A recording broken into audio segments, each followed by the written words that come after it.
Hello, beleza. O que a gente vai ver nesse vídeo, como vocês estão vendo aí já na tela, é a estrutura de repetição for, tá bom? Bastante famosa e para alguns no começo um pouco complicadas, tá?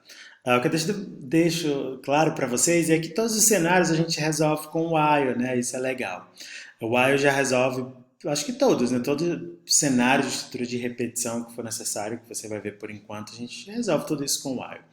Mas aquele padrão do passo, lembra do início? Cadê ele aqui? Esse aqui, esse padrão aqui de cima desse slide. Que você tem um início e você avança de passo em passo de forma constante, né? Ou seja, tem um salto certo para um determinado alvo. Nós temos um determinado código em um while que pode ser convertido em for de forma tranquila e é mais comum você utilizar o for em cenários quando você sabe o início e o final, quando você sabe quantas voltas de antemão serão feitas, sabe? Então, quando você tem essa previsibilidade, recomenda-se, ou se é mais comum, você utilizar o for. Quando o cenário não está tão claro, ou quando você tem cálculos a fazer para descobrir quando vai parar ou continuar, a repetição a gente utiliza o while. Essa é uma recomendação geralmente que você vai ver por aí, tudo bem? O while resolve tudo e o for quando você tem um cenário de repetição que é computável, que é fácil de perceber. Tudo bem? Vamos lá. Eu quero converter aqui essa questão aqui. Deixa eu ver. Muito bem, essa questão aqui. Tá aqui, while, início e alvo. Eu vou pegar essa questão e vou selecionar tudo, um novo arquivo, colei, salvei e vou dar o nome para ela, é essa daqui, né? Eu vou chamar ela de for, início e alvo, porque nós vamos fazer o seguinte, né? Cadê essa daqui? Deixa eu fechar as demais, close others, pronto. Vamos rodar ela aqui só para ter certeza que ela continua funcionando. Ela é a Node. Qual é o seu nome? Maria, né? Tudo bem. Vamos botar aqui o início, o atual 0, o alvo 10 e o passo 1 para que ele rode como a gente quer, né? Pronto, está fazendo 10 vezes o trabalho porque tem a atual, tem alvo e tem o passo, ele vai avançando. Vamos transformar essa estrutura aqui em uma estrutura for, certo? O for, ele é autocontido, vamos dizer assim, tudo que ele precisa, ele vai ter nele. Então, nós vamos fazer o seguinte, o for é a mesma coisa do while, só que ele deixa explícito o estado anterior, né, que é o estado de start, a condição de parada ou continuidade e o avanço dos dados fica tudo numa linha só, certo? Fica tudo numa linha só. Então vamos lá, não vai ser while, vai ser for. É para começar quando, né? Então a gente vai ter um início. Então o atual vai ser zero. Esse vai ser o valor atual, certo? E eu vou declarar ele aqui. Deixa eu ver como é que eu declaro. Vou declarar ele como let, certo? E eu posso apagar ele ali de cima, certo? Então, esse aqui vai ser o início, é uma variável que vai começar em zero. Qual é o critério de continuidade? Aí você pode usar a mesma, né, palavra, enquanto o atual for menor que alvo. Esse é o critério de continuidade. E aí você pega aqui e como esse atual vai avançar? Esse atual, ele vai avançar desse jeito aqui. Vou pegar, recorto e boto aqui, certo? Então não vou precisar disso, nem vou precisar disso.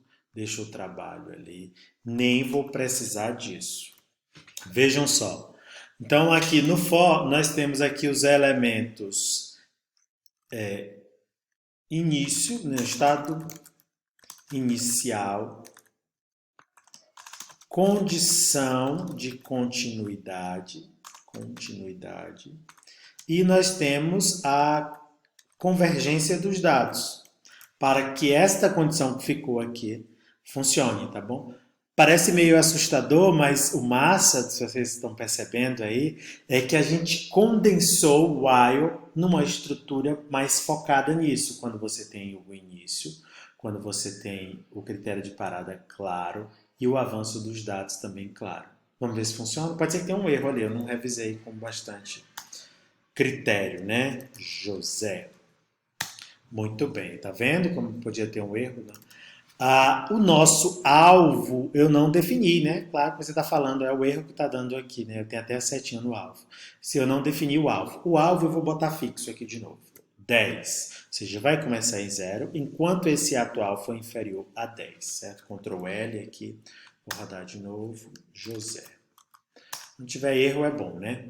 E o passo do mesmo jeito, o nosso passo aqui vai ser de 1 em 1. Eu apaguei as variáveis lá, por isso que ele está dando esses erros aí. Muito bem. Tá vendo como é bom você ir errando, você ir se acostumando? O passo não foi definido. Tá usando uma variável que não foi chamada, reference error. Vamos lá, de novo. Tá aqui, Tereza. Muito bem. E ele fez. Olha que legal. Você poderia permanecer, né, com as variáveis alvo e passo. Mas o for, ele compacta tudo isso, gente. Isso é maravilhoso. Então, estado inicial, ponto e vírgula, a condição, olha a condição, ponto e vírgula, a convergência dos dados. Convergência dos dados. Tudo numa linha só. Então, dá sempre para sempre não, né? Quando você tem esse cenário de início e avança para um determinado local, a gente quase sempre utiliza o atual. E aí tem outra coisa interessante, eu quero mostrar para vocês, eu vou até abrir aqui a questão Open, deixa eu ver se ele vai cair lá na nossa caixinha. Essa daqui, while, que é a mesma versão da questão, só que utilizando a estrutura de repetição while, né? Eles têm o mesmo objetivo. Olha como ficou mais compacto, né? Bem mais compacto. E uma coisa que eu queria mostrar para vocês é que a gente pode incrementar variáveis desse jeito, né?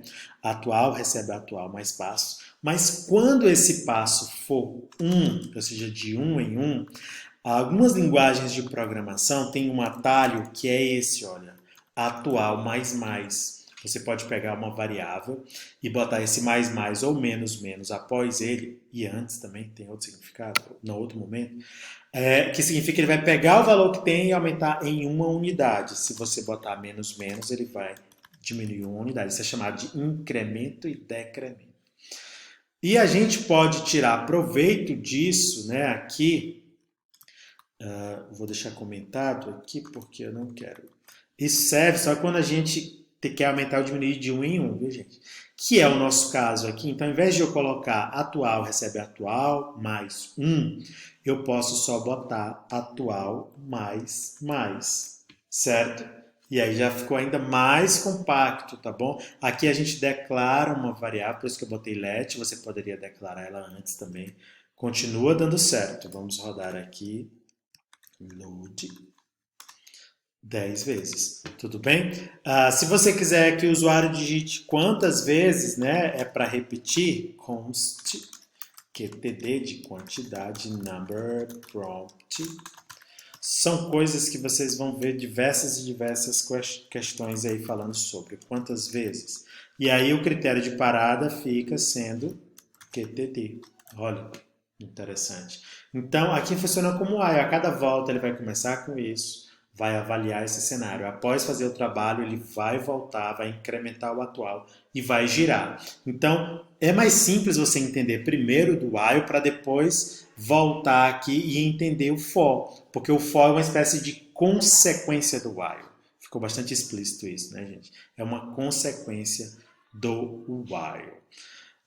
Vamos rodar aqui de novo. Olha, agora a nossa questão pergunta o nome, que é Mary, e eu quero repetir quantas vezes? 5 vezes Mary. E ele retorna 5 vezes, tá bom?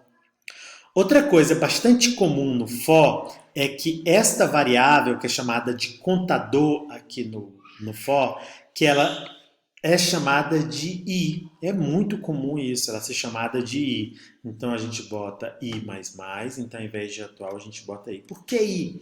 I é como se fosse o index, né, daquela volta, ele representa em que volta você está.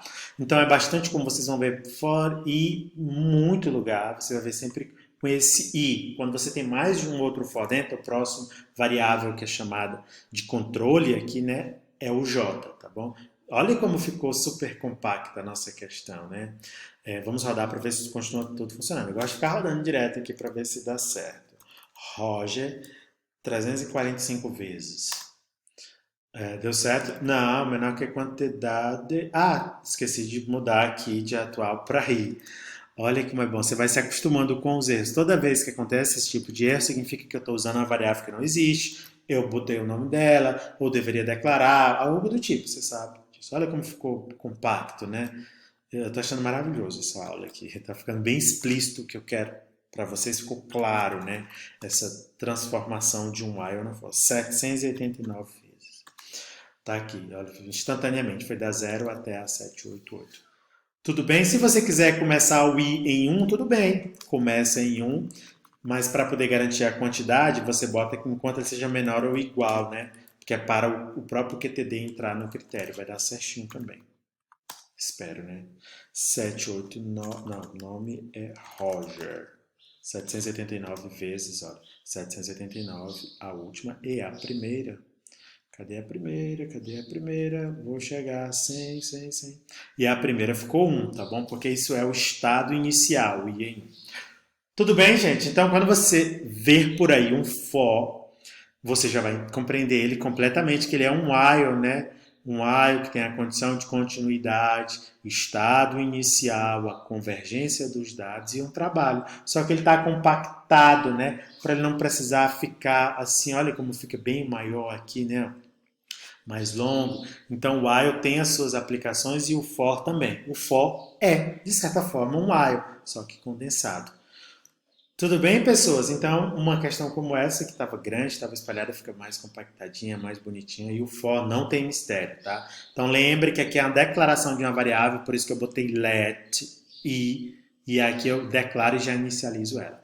Se você tiver declarado, você pode declarar esse i fora, não tem problema também, e só inicializar ele aqui, mas o mais comum é utilizar isso. Você declara uma variável que ela só vai existir dentro do for. Esse i só existe dentro do for, ele é scoped, ele está no escopo do for. E o for tem o abraço aqui para dizer as instruções que pertencem também a ele. Tudo bem, gente? Isso é tudo que a gente tem que falar sobre o for. Além disso, né, coisas específicas do for não tem mais. Nós temos um outro cenário que, se vocês observarem bem, tanto o while quanto o for, ele tem previsões de parada, né? Então, o que vai determinar a parada deles é esse critério aqui, né?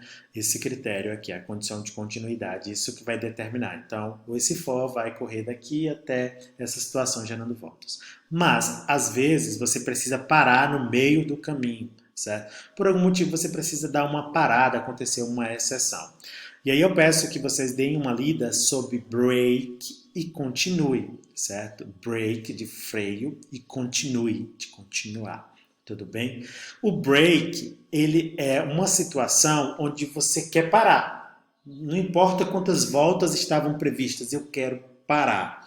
É uma expressão solta mesmo, soltinha, que se chama assim de break. Eu vou até demonstrar o break aqui para vocês. Olha, eu estou dizendo que vai disso até 758, né? Mas eu não quero que a pessoa também extrapole, né? Eu não quero que a pessoa extrapole tudo isso. Então eu vou fazer o seguinte: se o i, vou dar só um chute aqui qualquer, quando o i chegar em 100, quando o i for igual a 100, por um motivo qualquer eu quero dar um break. Olha isso, um break. O que vai acontecer? Ele vai só até o 99. Quando chegar no 100 não vai passar. Vamos verificar. Vou fazer aqui. Nome, Mary. Quantidade de vezes, eu vou botar 45 vezes. Ó. Executou as 45 vezes. Agora eu vou fazer de novo. Vou botar Mary e vou botar 110 vezes. Né? 110 vezes. E ele não foi até 110, ele foi até 99. Porque a volta 99, ele executou ela todinha, veio para a volta 100. O i deu 100. Na o i deu 100, eu dei um break. Um break, ele tipo invalida tudo do for. Acabou-se, gente. Acabou-se a festa. E ele vai vir aqui para a linha 17 e 18. O break serve para isso. Tudo bem?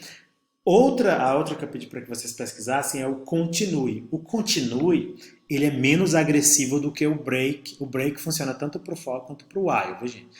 Ele é um pouco menos agressivo porque ele só para aquela volta. Então ele deixa ele continuar girando, ele só como é que eu digo, ele invalida só aquela volta corrente. Então vamos supor que você não quer que ele mostre, olá, tudo bem, quando o i for múltiplo de 13. Então, se o i, quando eu divido por 13, sobrar zero, eu não quero que você mostre aquela mensagem. Pode avançar para a próxima, o continue, para a próxima volta. O break interrompe completamente o... Opa! Aí interrompe o break, interrompe completamente a repetição, a estrutura de repetição, né? Seja for ou seja while. Já o continue, vamos ver o que ele faz. Vou deixar tanto break quanto o continue. O continue, ele foi até 99 do mesmo jeito, tudo certinho. Mas vejam aqui, ó, 1, 2, 3, 4, 5, 12. O 13, cadê o 13? Não tem o 13. Cadê o 26? Não tem o 26. Os múltiplos de 13 eu saltei, ou seja, ele salta. Daquele ponto que tem um continue para frente, ele não considera mais, ele volta aqui para o for. Tudo bem? Então, o continue é muito interessante também. Às vezes você precisa fazer isso, dar uns saltos, invalidar somente a volta corrente, tá bom? Então, o continue, ele suspende, ou ele cancela, né? O continue cancela só a volta atual. Essa volta é a iteração, né? Iteração atual. Tudo bem, gente? Acho que a gente abordou tudo aí, né? 100% do conteúdo sobre for, do que é relevante para a gente começar, para não ficar com muita teoria. No próximo vídeo, só para fechar, vamos fazer essa questão aqui do MMC, ver se ela é adequada a fazer com for ou com while.